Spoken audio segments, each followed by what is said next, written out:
સજાનંદ સ્વામી મહારાજની જય. આજનો સ્વાધ્યાય.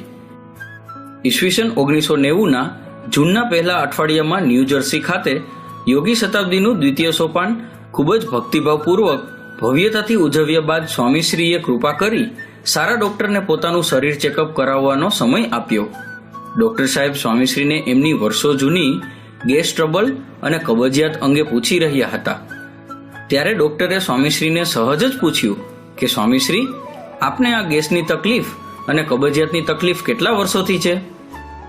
સ્વામીશ્રી તરત જ સહસાથી બોલી ઉઠ્યા કે મને 1992થી જ આ ગેસની અને કબજિયાતની તકલીફ છે. 1992ને તો હજુ 2 વર્ષની વાર. એટલે ડોક્ટર આ જવાબ સાંભળી વિચારમાં પડી ગયા. સાથેના સંતો અને સેવકો પણ વિચારવા લાગ્યા.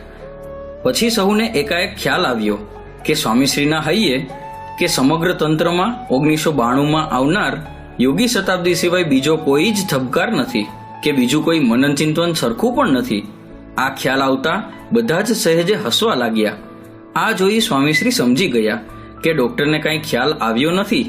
ફરી એમણે ડોક્ટર સાહેબ અને સંતોને કહ્યું, તમારે જે સમજવું હોય તે સમજો, પણ આપણને તો 1992 અને યોગી શતાબ્દી એ જ દેખાય છે. સ્વામીશ્રીને યોગી બાપાનું કેવું સતત અનુસંધાન. જય સ્વામિનારાયણ. પ્રગટ ગુરુ હરિપ્રસાદ સ્વામી મહારાજની જય જય જય. આત્મીય સમાજની જય જય જય. શ્રી ગુરુ હરિ સુવર્ણ દીક્ષા મહોત્સવની જય જય જય.